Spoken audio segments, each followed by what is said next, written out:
Qu'est-ce que t'as? T'aimes pas les clowns? Pourquoi? Je te fais pas rigoler? Est-ce que je suis pas un marrant?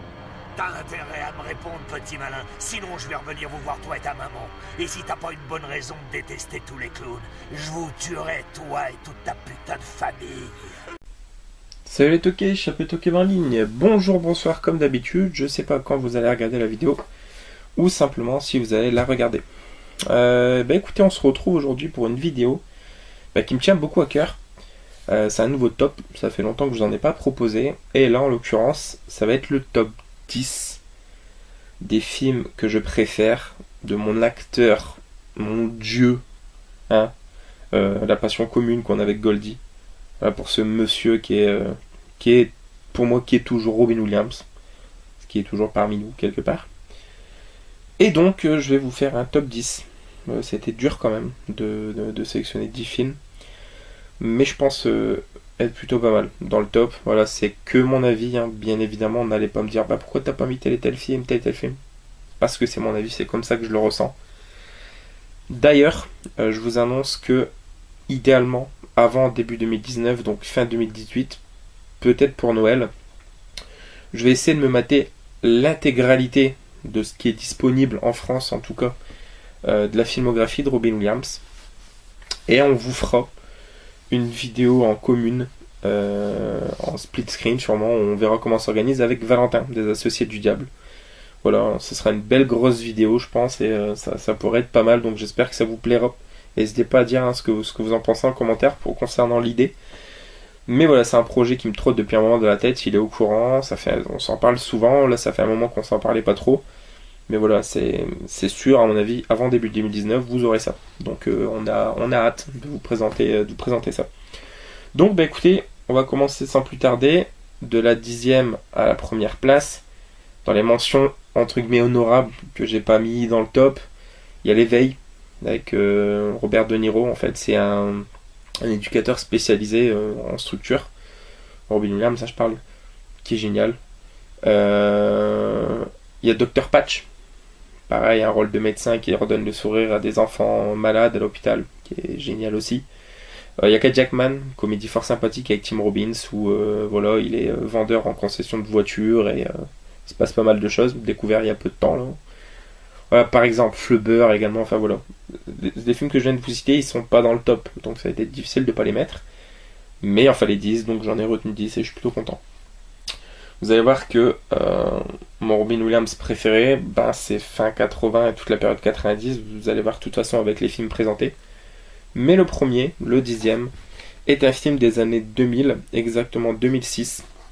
Donc ça s'appelle Camping Car. We watch TV in 4 separate rooms and we IM each other when dinner's ready. Well, then let's change things. Mom, some idiot just parked this ugly RV outside our house. Oh my God, it's your husband. There's an elegant touch. You know where you stay when you take an RV trip? RV camps. You folks want to join us for breakfast? We'd love to. Camping Car, c'est un film très familial, voilà, de Barry Sonnenfeld, qui a fait Men in Black, entre autres, Wild Wild West. Film d'aventure, qui est super sympathique. Alors au casting, on retrouve aussi Jeff Daniels. On retrouve, comment s'appelle-t-il, Josh Hutcherson, je crois. Je crois que son fils, là, c'est Josh Hutcherson, voilà, qu'on retrouve dans Hunger Games et aussi dans Voyage au centre de la Terre, par exemple. Et puis sa fille, ça doit être Jojo, une chanteuse, je crois, quelque chose comme ça. Donc, l'histoire, c'est quoi? Il travaille, alors je sais plus c'est quoi sa société, mais il travaille dans une entreprise où il doit préparer un séminaire. Mais en même temps, il a promis d'emmener tout le monde en vacances à Hawaï. Il va trouver un compromis. Il va prendre un camping-car pour les emmener faire un tour des États-Unis, entre guillemets. Et il va leur arriver plein d'histoires, plein d'aventures. Et lui, il va pouvoir préparer, entre guillemets, son séminaire quand même avec son ordinateur en cachette. Et il va se passer plein de péripéties. C'est vraiment très drôle. On passe un super moment. Le film a quand même 12 ans. Hein. C'est pas rien, mine de. Mais voilà, il est vraiment excellent. Je l'ai vu au cinéma, je crois, et j'avais pris un bon gros kiff, et je l'aime toujours autant. Donc Camping Car, si vous l'avez pas vu, foncez, voyez-le. Et encore, c'est que le numéro 10. Alors, ensuite en numéro 9, c'est un film que j'ai découvert, je crois en début de cette année ou fin de l'année dernière, je me rappelle plus. Pas le genre de rôle dans lequel on le retrouve souvent. Donc ça se passe pendant la Seconde Guerre mondiale, sous le régime nazi bien évidemment. Et lui c'est un juif polonais du ghetto de Varsovie, donc je parle de Jacob le Menteur. It takes just a few moments for the tubes to heat up. Good evening, ladies and gentlemen. This is the BBC in London. In a world where owning a radio was strictly forbidden, one man found a way to bring good news to his people. He made it up. Yesterday, Churchill addressed the Polish people. In Polish? You want the latest news or don't you? Shh. Overnight, a few simple words. The Russians are at Pisanica. Et en fait, son histoire, c'est que dans le ghetto de Varsovie, tout le monde est très déprimé, très pessimiste, très négatif. Et il va s'inventer des histoires de victoire en fait des alliés sur les nazis. Et de plus en plus de monde va commencer à y croire, à être optimiste, à retrouver le sourire, à croire que c'est possible. Et en fait, il va se créer une légende comme ça, jusqu'à une fin très tragique, comme souvent avec Robin Williams dans les films. Et voilà, je crois qu'il va même... il va faire, de mémoire, il va saper une radio ou... pendant la Seconde Guerre mondiale, sous l'implantation du régime nazi, les juifs polonais d'un ghetto de Varsovie vivent dans un monde de faim et de violence. De plus, sont totalement coupés de l'extérieur. Jacob Hein, donc Robin Williams, un pauvre cafetier juif, entend par hasard sur une radio interdite. C'est ça. Il va écouter les infos, il va les retranscrire dans les enjolivant, tout ça, et il va être propagandiste, entre guillemets, dans le bon sens du terme, du coup. Lorsqu'il n'a plus d'espoir, il décida d'en inventer. Et voilà, comment redonner l'espoir. Voilà. Jacob le Menteur en numéro 9. Si vous ne l'avez pas vu, je vous invite à le voir également. Un très très beau film. Ensuite, alors, j'étais obligé de le mettre dans ce top, même si je vous avoue que ça fait une sacrée paire d'années que je ne l'ai pas vu. Et qu'il est assez complexe. D'une part parce que c'est un film de Gus Van Sant. Gus Van Sant, c'est quand même celui qui a fait Last Days sur les derniers jours de Kurt Cobain ou encore Elephant. C'est pas n'importe quoi. Et donc là, ça s'appelle Good Will Hunting. C'est avec Matt. D'accord pour te relâcher. Ah oui. À condition de me voir moi et un psychothérapeute une fois par semaine. Ce garçon est un génie sans égal. Je n'ai jamais vu une chose pareille. Aujourd'hui, J'ai besoin de quelqu'un qui puisse communiquer avec lui. Comme moi. pour la première fois de sa vie, C'est comme une partie de poker avec ce gosse. Dès qu'il perçoit la moindre vulnérabilité chez quelqu'un, il l'exploite. Will Hunting va rencontrer un adversaire à sa taille. Vous avez pas ça? Damon, Stellan Skarsgård, Ben Affleck, bien évidemment, Robin Williams. Ça raconte quoi? Ça raconte l'histoire de Will Hunting, qui est joué par Matt Damon, qui est un élève. Il travaille il travaille pour l'entretien dans un établissement scolaire en fait, et il s'occupe souvent à contourner la loi. Enfin, il est un petit peu pas hors la loi, mais voilà, il est anti-système entre guillemets. Et c'est un énorme passionné de maths avec une énorme culture et des énormes facultés, si je puis dire. Il est doté d'un don en fait. Et donc le professeur, joué par Robin Williams, va s'occuper de ce garçon et va essayer de faire ressortir en lui que le bon, donc son côté vraiment passion pour les maths et surdoué et tout ça. Et ce qui va lui permettre de sortir de bien des ennuis, notamment de mémoire. Je crois que c'est Ben Affleck qui l'entraîne un petit peu vers une spirale mauvaise. Et voilà, notamment cette scène du banc, pour l'anecdote. C'est une scène qui a été totalement improvisée par Robin Williams au niveau du dialogue. Alors je sais plus ce que ça parle de paix, ou enfin voilà, c'est une connerie comme ça, hein, c'est vraiment et ça va entraîner un énorme fou rire de la part de Madame ou de gaz ou de colique, enfin voilà, je sais qu'il y a un rapport à ça un petit peu, et c'est une scène qui a été totalement improvisée et qui a été gardée du coup par rapport au fait le naturel en fait qui ressort dans le film. Et en plus la musique c'est Danny Elfman, donc, mais je vous avouerai que le thème de la musique je me rappelle plus. Donc voilà, Good Will Hunting en numéro 8.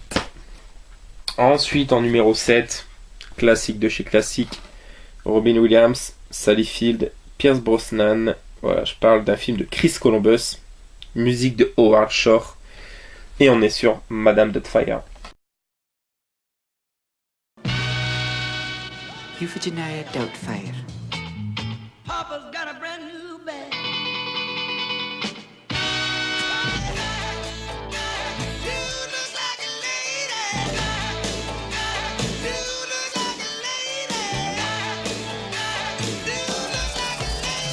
He's still the same old dad, only better. Dinner is served, madam. I'd love to get reacquainted. Madame Doubtfire, ça raconte quoi? Ça raconte l'histoire de Daniel Hillard, qui est joué par Robin Williams, qui a une famille, donc 2 filles, un garçon. Et sa femme, je sais plus comment elle s'appelle dedans, Sally, Sully, on s'en fout. Suzanne, bref. Elle va demander le divorce, donc il va prendre la chose mal, tout ça, avec la séparation des enfants. Et par rapport à son travail, elle va chercher une nounou. Donc lui, il va tomber sur l'annonce, et il va se créer ce personnage de Euphigenia Doubtfire pour simplement être tout le temps en présence de ses enfants, aussi bien quand c'est lui qui les garde, que du coup, c'est son double, son alter ego qui va prendre le relais. Et puis ça va être juste génial en fait.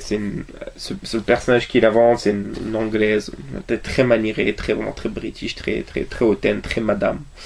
Et c'est très cool, ça donne des scènes d'anthologie, comme voilà la scène du... Quand il passe l'aspirateur et qu'il joue Jude Looks Like a Lady de Aerosmith avec son petit balai.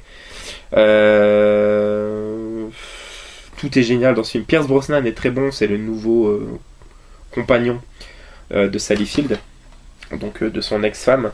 Et ils vont souvent sortir ensemble, hein, sans savoir que elle c'est lui, enfin voilà. Et Robin Williams du coup va en faire voir de toutes les couleurs à Pierce Brosnan, notamment la scène de la piscine. Enfin voilà, très bon film. Chris Columbus, Maman j'ai raté l'avion, entre autres, hein, donc voilà. Même Doubtfire, je pense que là pour le coup tout le monde l'a vu. Et c'est pas étonnant, c'est un des plus abordables on va dire quand même de Robin Williams. Voilà. Ensuite, en numéro 6, là pour le coup je pense que c'est un film que pas tout le monde a vu. C'est un film de Francis Ford Coppola. Donc voilà. Hein. C'est avec Jennifer Lopez, Bill Cosby. Jennifer Lopez, je crois que c'est la prof de mémoire, parce que pareil, ça fait longtemps que je l'ai pas vu. Hein. Jan Lane et Robin Williams. Donc voilà. C'est Jack. Grown up on the outside, Why ain't he in school? but on the inside, Marco! Polo, he's all boy. Don't touch me! Just think that Jack should start going to public schools. I don't think he can fit in. Just can't sleep. I had a scary dream. Can I sleep in here? No, of course not. Are you sure he's ready for this? The rest of the world I'm worried about. Okay, Dad. Ow, Dad! Now, Alors Jack, ça raconte quoi? C'est un homme qui a une maladie et qu'en fait, très jeune, il ressemble déjà à un adulte. Et là, ça lui fait paraître 4 fois moins que son âge qu'il a. En fait, c'est un adulte dans le corps d'un enfant et d'un ado. Donc, il va grandir en apparence normalement. Sauf que, par exemple, à l'âge de 10 ans, il va en paraître 40.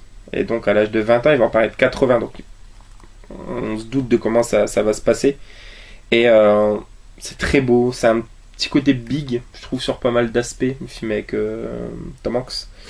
Il est vraiment magnifique, il est très beau. À pas confondre, il y a un autre film qui s'appelle Jack avec Danny DeVito qui n'a rien à voir. Mais celui-ci, voilà, je crois que Bill Cosby, soit c'est son prof ou je crois que c'est son prof. Il est très bon également dedans. Il est très triste ce film, il y a une fin assez tragique. Mais voilà, pareil, c'est un film que j'avais en VHS, que je regardais pas mal quand j'étais enfant, mais ça fait au moins peut-être 15 ans que je l'ai pas vu. Donc je dois regarder là, je vous dis, pour d'ici fin d'année. Je vous en reparlerai un peu plus à ce moment-là, mais voilà, je sais que c'est un des films qui m'a le plus touché de sa carrière. Donc voilà, en numéro 6, Jack. Je sais que notamment c'est Emma Oriol, il me semble, qui adore ce film de mémoire. Ensuite, en numéro 5, et là on rentre dans le dur du dur, dans le gros du gros. Film de Barry Levinson, hyper culte. Voilà, c'est Good Morning Vietnam. Picture a man going on a journey beyond sight and sound. He's entered the demilitarized zone. Good morning, Vietnam! Wow! I feel good. Time to rock and from the Delta to the DMZ. It's 0600. What's the O stand for? Oh my God. It's Mr. Leo. You know, this whole camouflage thing for me doesn't work very well. Why is that? Well, because you go in the jungle, I can't see you. If you're going to fight, clash. That is not what we program here. Surprise! Surprise! Good Morning Vietnam, avec au casting également, je crois que c'est Forest Whitaker. Ouais, Forest Whitaker. Alors, Good Morning Vietnam, ça raconte quoi? Ça raconte l'histoire de Adrian Cronauer, donc Robin Williams, qui est DJ et qui va être envoyé à Saigon en 65 sur la radio locale pour travailler, en fait, balancer de la propagande, mais surtout des blagues, des jeux de mots, des conneries, des imitations. Et au lieu de balancer de la musique entre guillemets calme, des trucs vraiment traditionnels, style polka, machin, ça va être que des morceaux de rock, une très très bonne BO d'ailleurs, faut que je me la chope la BO. Et voilà, en fait, c'est juste pour donner le moral aux troupes hein, en vue des jours de combat en fait. Et voilà, enfin c'est génial, il est excellent. Il est aussi très abordable celui-ci. Hein. Robin Williams au top de sa forme. Puis Barry Levinson, c'est pas non plus le dernier réalisateur. Enfin, il est plutôt bien connu aussi. Donc voilà. Good Morning Vietnam, numéro 5. Si vous l'avez pas vu, foncez voir ce film. Ensuite, en numéro 4, mes amis, tout le monde l'a vu. Tout le monde connaît. Et beaucoup, pour pas dire tout le monde, adhère totalement. Film de Joey Johnston sur la musique de James Horner. Avec, entre autres, Bonnie Hunt, Jonathan Hyde, Kirsten Dunst. C'est Jumanji. Je suis contente que vous achetiez cette maison. Je suis certaine que vous et vos enfants serez très heureux ici. Chaque maison a ses secrets. Tout le monde en ville pense que la maison est hantée. Mais ce qui s'est passé dans cette maison... Le jeune Alan Parrish, il a disparu il y a 25 ans environ. ...est un mystère. Tout a commencé il y a très longtemps, quand Alan Parrish, qui n'était alors qu'un jeune garçon, a fait une incroyable découverte. Là, Jumanji. Jumanji, ça raconte quoi? Ça raconte l'histoire d'Alan Parrish, qui va être envoyé dans un... Ils vont jouer à un jeu de société avec une amie à lui, qui vont découvrir, qui s'appelle Jumanji. Et à un moment, lors d'un jet de dés, il va faire un double et il va être aspiré dans le jeu pendant une très bonne paire d'années, 26 ans exactement. Et donc Judy, joué par Kirsten Dunst et Peter, donc lui, vont reprendre la partie et vont libérer, pareil par rapport à un coup de dé, Robin Williams. Donc 26 ans plus tard, il va revenir, donc ses parents seront décédés, bien évidemment, tout ça. Et ben voilà, c'est un film ultra familial, très culte, avec le chasseur, hein, Van Cleef, qui est très connu. Vraiment génial. Il n'a pas vieilli, il prend pas une ride ce film, et tout qui passe encore très bien. La scène avec le crocodile dans la maison, la scène avec les plantes carnivores, la scène avec les moustiques, la scène avec les singes, la scène avec le lion, avec le chasseur dans le magasin, enfin voilà, bref. Film familial que je pense, peut-être pas tout le monde a vu, mais énormément de personnes a vu. Rien à voir avec le film qui est sorti l'année dernière avec Dwayne Johnson. C'est une revisitation, une nouvelle vision du film, on va dire, entre guillemets. Version jeu vidéo. Donc voilà, si vous ne l'avez pas vu, Jumanji, il faut absolument que vous le voyez par contre. Ensuite, en numéro 3. Et là, ça pourra peut-être en surprendre plus d'un, parce que c'est pas un de ceux qui est cité le plus souvent quand on parle de la carrière de Robin Williams. C'est un film de Vincent Ward. On retrouve avec lui Cuba Gooding Jr., Max von Sydow, qui est assez connu, mais j'ai pas de film qui me vient en tête comme ça. C'est Au-delà de nos rêves.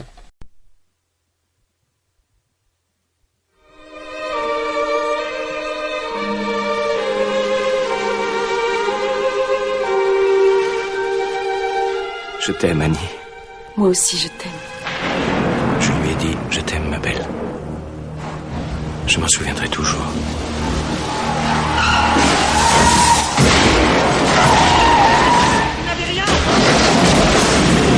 L'heure qui sonne un jour ou l'autre pour... Voilà.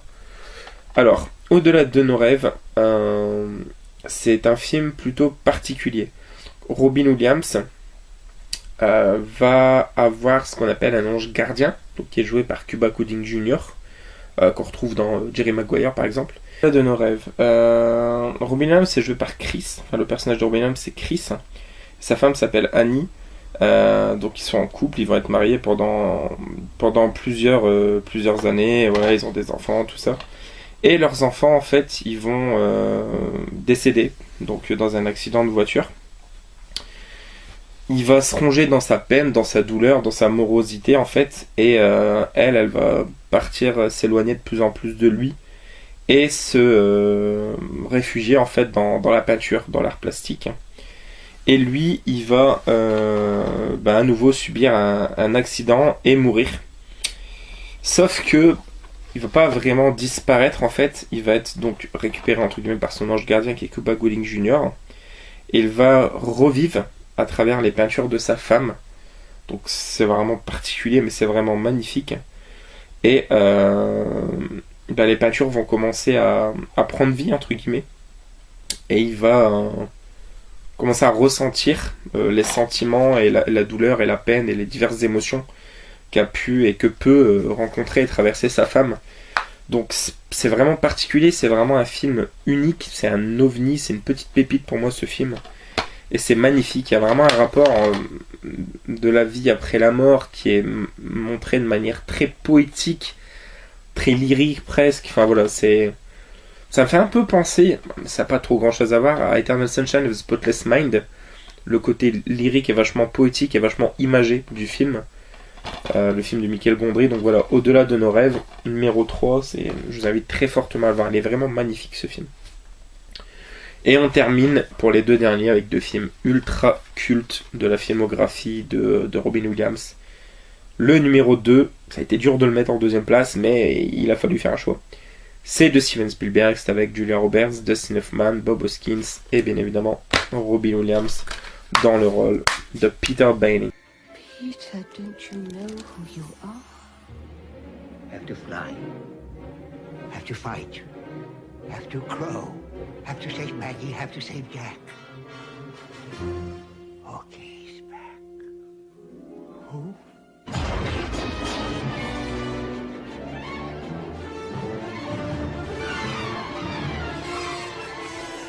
Let's fly! Oh my God, where are we going? To Never Never Land. Alias Peter Pan. Peter Banning, c'est un avocat, il a grandi, il n'est plus un enfant, il n'est plus une âme d'enfant, tout ça. Mais il va petit à petit devoir s'en rappeler, être forcé à s'en rappeler, parce que Crochet, joué par Dustin Hoffman, excellent, va lui kidnapper ses deux enfants. D'ailleurs, un des deux enfants, de mémoire, c'est Elijah Wood. Il me semble que c'est Elijah Wood, ou j'ai toujours cru que c'était Elijah Wood, et je sais plus. Bref, on s'en fout. D'ailleurs, il y a Maggie Smith aussi dans le film, pour info. Et il va être forcé à retourner au pays imaginaire, et à retrouver son âme d'enfant, et à retrouver l'essence de Peter Pan, pour combattre Crochet, pour sauver ses enfants. Film basé extrêmement sur l'imaginaire, sur, bien évidemment, Peter Pan, l'histoire. C'est magnifique, c'est juste un petit bijou, voilà, c'est le film qui passait tous les mardis soirs à une époque, enfin très souvent un mardi soir, à une époque sur la télé que je pense tout le monde ou énormément de monde a vu.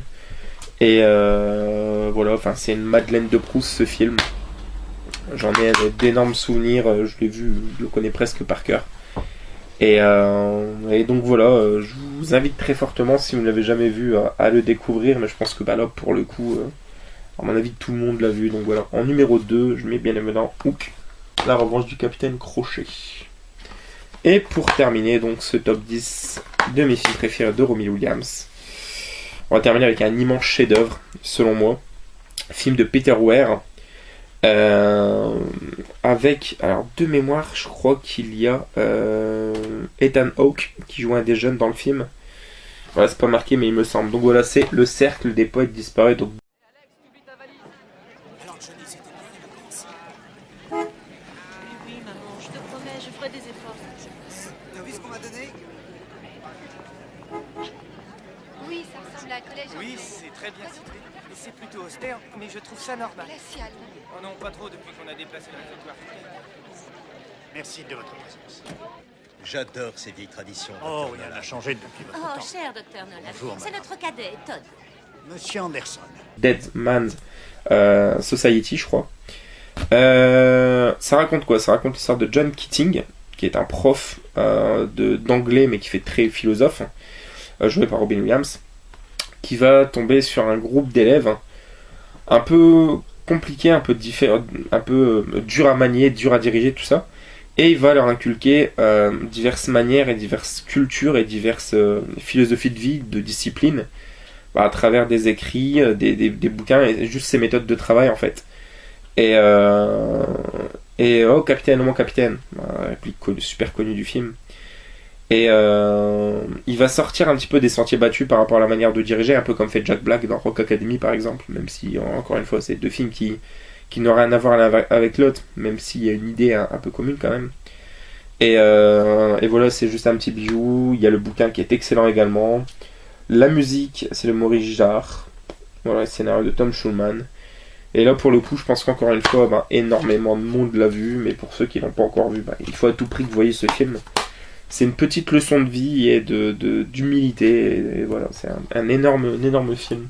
Donc voilà, Le Cercle des Poètes Disparus en numéro 1. Écoutez, ok, j'espère que ça vous aura plu. N'hésitez pas à commenter, liker, partager comme d'habitude. Comme je vous l'ai dit, d'ici fin 2018, enfin en tout cas avant le début de l'année 2019, on aura notre vidéo en commun avec Goldie. Voilà, une fois qu'on aura rattrapé tous les deux le reste de la filmographie de Sir William Savoir.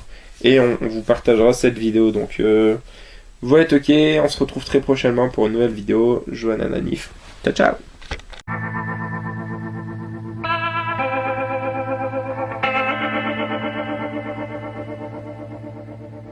Thank you.